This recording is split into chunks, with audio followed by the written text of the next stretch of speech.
Hey YouTube, it's your friendly Dungeon Master Zach Hall here, and continuing our Pathfinder 2nd Edition First Look series. Appreciate the break, American holiday Thanksgiving this past week.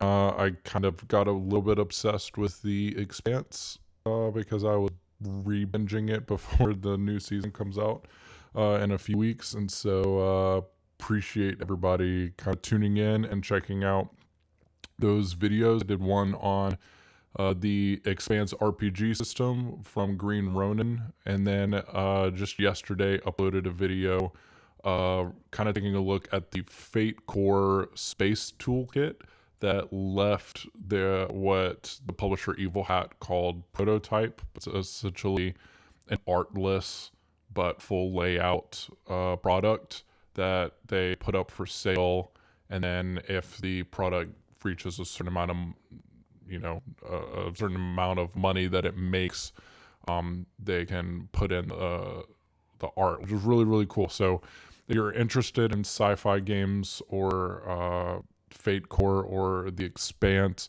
go ahead and check out those videos and let me know what you think. But today we're going to be looking at the next chapter in the Pathfinder 2nd Edition core rulebook, covering feats. I kind of anticipate this being a big chunky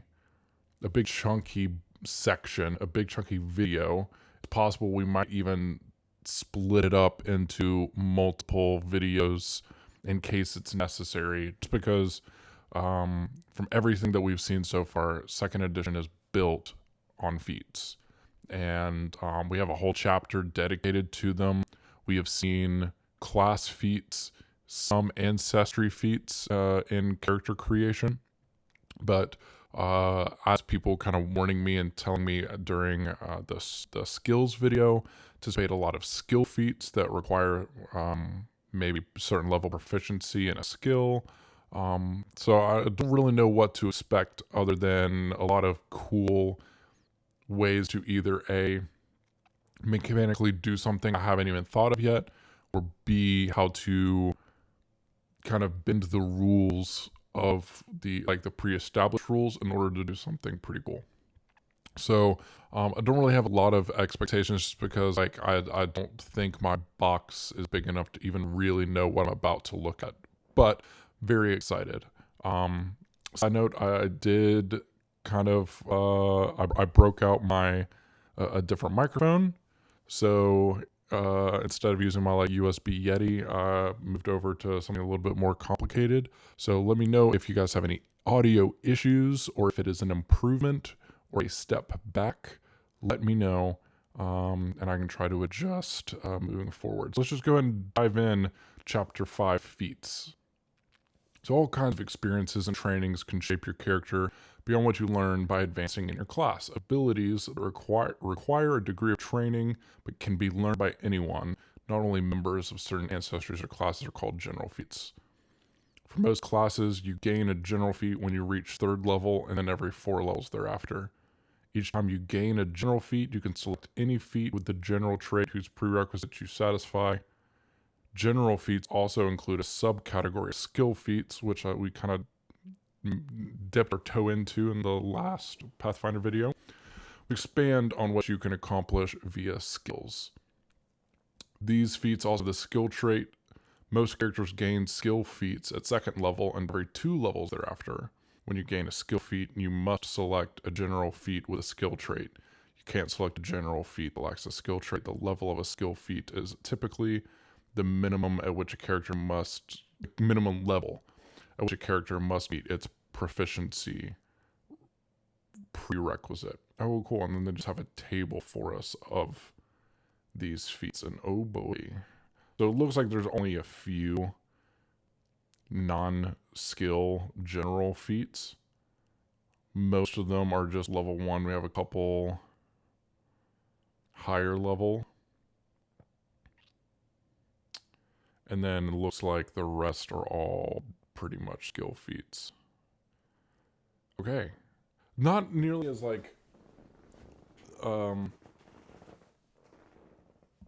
huge as I thought. I anticipated a lot more general feats, But I guess this makes sense. So let's just look through quickly kind of the general feats, and then I guess we'll call it a day. Not sure how in-depth I'm going to go. So we have adopted ancestry, which lets you gain access to ancestry feat from another ancestry. Cool. Armor proficiency, you become trained in a type of armor. Be interesting to see, since that's an A, let's see if that levels up in one you already, if you were already trained. Well, no. So it's not really one you pick. It's more like if you become trained in light armor. If you're already trained in light armor, you gain training in medium armor. And if you are trained in both, you become trained in heavy armor. But you don't go past trained. Breath control, and you don't really get to pick. It just depends on what you already had access to. Canny breath control, you can hold your breath longer. Gain benefits against inhaled threats. That's cool. Canny acumen, become an expert in a saving throw or perception. That's nice. Die hard, dying at dying 5 rather than dying 4. Seems like everybody's going to take that. I don't know why you wouldn't. That is literally good for everybody. And is, I mean, huge. As far as I understand dying, I mean, maybe the jump from dying 4 to dying 5 isn't as big a deal as I think it is. But it sounds to me like if you are dying and you're not getting any kind of medical assistance, that's an extra turn in which you don't die yet, which would be nice. Very nice. Fast recovery, prerequisite con 14, regain more HP from rest, and then recover faster from disease and poisons. That's really nice. Any con-focused character would end up probably taking that. Feather step, dex 14, step into difficult terrain. Fleet, you can increase your speed. Incredible initiative is +2 to initiative. You can ride, automatically succeed at commanding you not to move. Shield block, which we have seen multiple martial classes give access to, but it's nice that it's a general. Like if anybody, if you wants to be able to use a shield, being able to do that is nice. Toughness, increase your max HP and reduce DCs of recovery checks. Weapon proficiency, you become trained at weapon type. Ancestral Paragon, so you can gain another first level ancestry feat.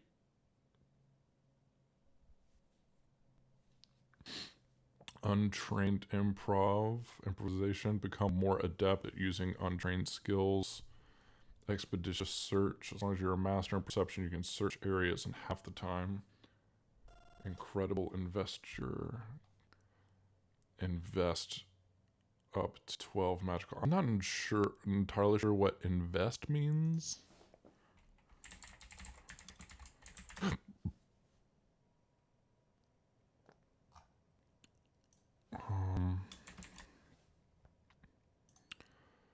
So,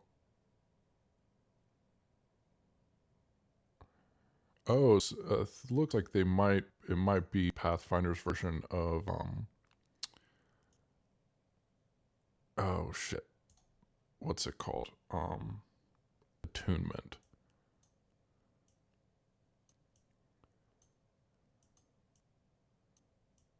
Wow, just off the bat, you can invest in 10.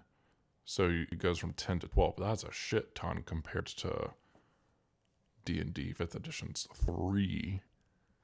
But I mean, I've been told that Pathfinder, you're getting access to magic items way more quickly than, and it's more a key, like you kind of have to in order to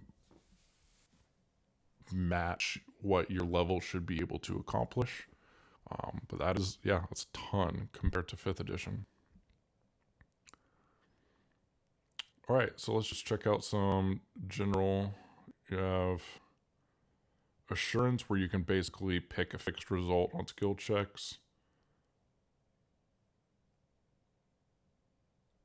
Dubious knowledge. As long as you're trained in recall knowledge skill, you can learn true and erroneous knowledge on a failed check. Okay, so it's basically like a truth and a lie, playing that with the DM. Like you're not sure which one's true and which one's false, but you get both. That's kind of nice. Quick identification. You can identify magic in a minute or less. Recognize spell, which we have seen. You can identify spell's reaction. You can just become trained in a skill as part of taking the feat. Trick magic item. Activate a magic item you normally can't activate. Okay. Automatic knowledge. You can use recall knowledge as free action once per day. I mean, for the knowledge-based classes, that's pretty great.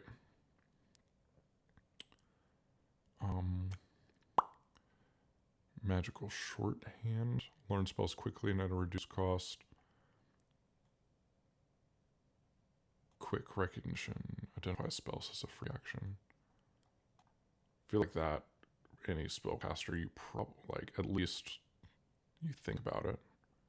But at that level, like, if you're, I'm not sure exactly what kind of different, like, arcana, occult, i.e., like, etc.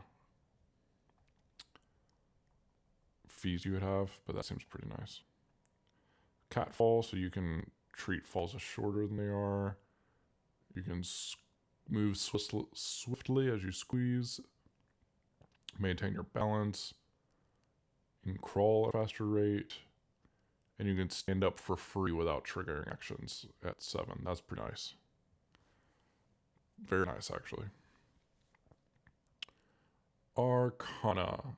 Yeah, there's not a ton of Arcana. I mean, I guess it's all kind of packed into those classes. So Arcane Sense, you can cast Detect Magic at will, which is nice. And Unified Theory at 15. Use Arcana for checks for all magical traditions. Wow. You have to be legendary in Arcana, and I don't remember exactly when that happens. But, I mean, you know, high level. But very cool thematically, flavor-wise. I would really love that as a character and as a GM, I think. Okay, I mean, all this seems pretty kind of standard. I mean, like, nothing crazy off the wall. For athletics, the crazy one seems like you can jump off walls and then you can jump impossible distances.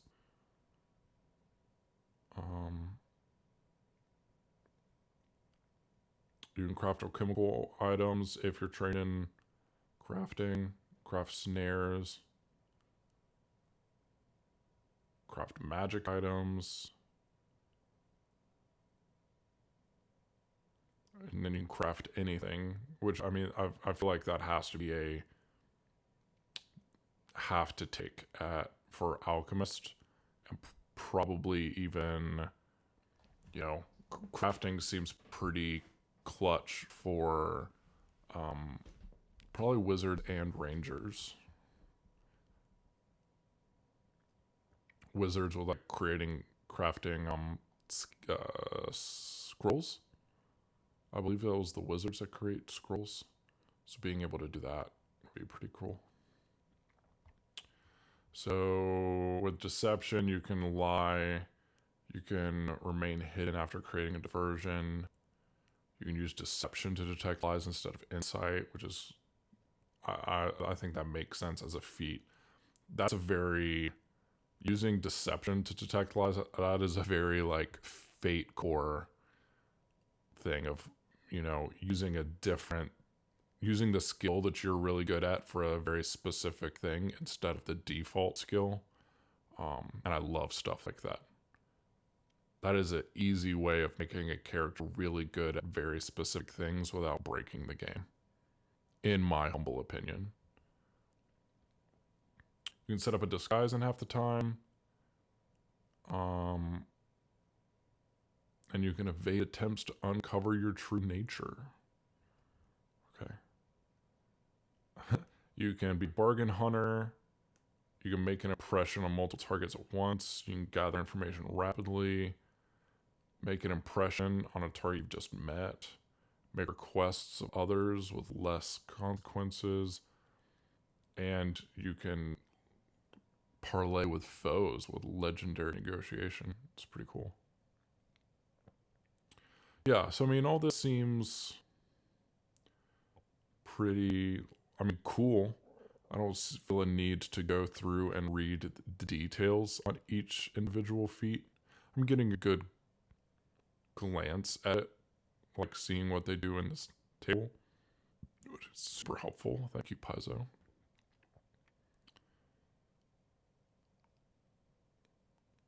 You can literally scare someone to death, scare a target so much they might die. There has to be some kind of, all right, let's go look at scare to death.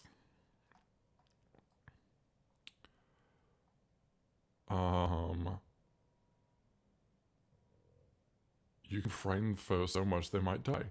Attempt an intimidation check against the will DC of a living creature within 30 feet of you that you can sense or observe and who can sense or observe you. If the target can't hear you or doesn't understand the language you're speaking, take a -4 penalty. Creature is temporarily immune for 1 minute, no matter how they work on it.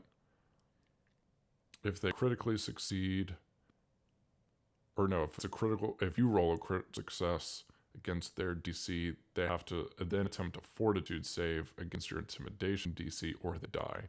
So you have to roll really, really high against their will DC, and then only if you critically succeed, which isn't like having to break out of my 5th edition mind of like only rolling a 20. It is a bigger chance than 5%. Especially depending on, are you trying to, because at this level, you're high level, and you're just scaring off like a little knoll or something. Pretty great. And then even if they fail, they become frightened. It's only an action. Pretty great. Very cool. And some of these feats, like, easily transferable to, like, a 5th edition game. And just with a level requirement, like, higher level requirement instead of the, like, prerequisite in training, since it's so easy to get proficiency in something. I would love to see scare to death in, but see, how would you really measure that in 5e? You really couldn't. Maybe you'd have to do a strength prerequisite too, like a strength 16 and a level, and you'd have to be like level 14 or 15 or something like that. I don't know. Really interesting. So that was intimidation. Lore. You gain renown for your lore. That's pretty crazy. Medic stuff.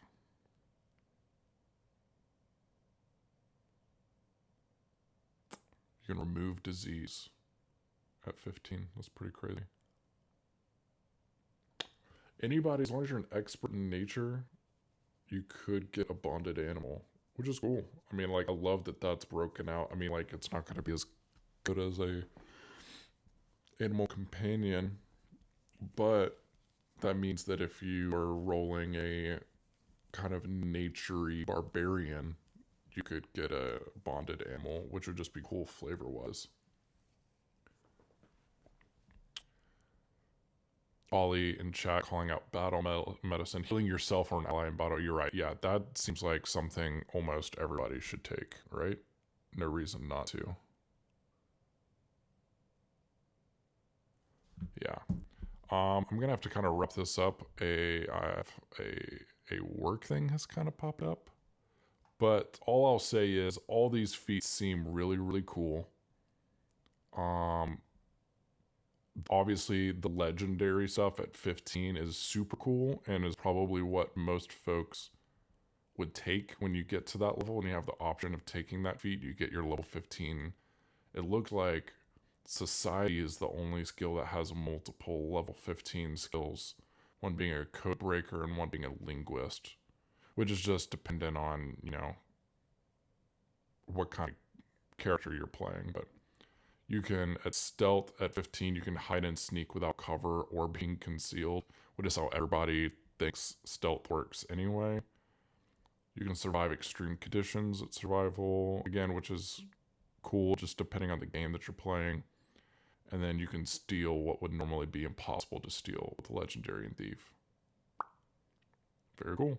Yeah, so feats I think are really, really cool. Sorry for the short stream, everybody, but I think we basically see, I see what's going on here. It's very, very cool. I really like it. And obviously there are things that I'm not seeing, but again, I don't want to go through it and read an encyclopedia. I did with class stuff because that stuff is cool, but and this stuff is still cool, but with the table I can quickly kind of see what's going on. Oh, I do want to call out sign language as a feat. I love that we're introducing a little more accessibility for folks. As a GM, I would probably make that a free feat for anybody that wanted to make that part of their character creation. And I think they actually called that out. I think we've read that before. So really, really, really, really cool. Sorry for the quick stream, everybody, but I hope you liked it. We're going to move on. I think we'll just move on to equipment in our next video coming later this week. And then we will play after equipment jump to playing the game, where I will actually be able to hopefully see how all this ties together. So thank you so much for watching. If you liked this video, found it interesting, go ahead and hit the like button, subscribe so you get access or notified whenever a new video comes out or a new live stream comes up. If you have a favorite feat, either from here or one of the other rule books that I haven't seen yet, let me know in the comments, or you can hit me up on Twitter at ZachHall_. Thank you so much for watching. See you next time.